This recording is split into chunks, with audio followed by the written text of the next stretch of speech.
The Bible abhors falsehood and liars. And the Bible declares that lie comes from the devil.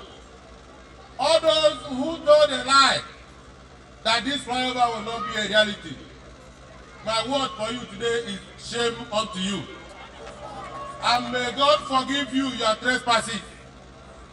For those who have made it a point of duty and duty for them to deceive our people and tell them lies, shame on them. When I told them and asked them rhetorically whether this flyover was about them, I want to say that Ngwa, Flyover, Agbasala. Yes, sir. I do not want to bother my guest with very, very long comments.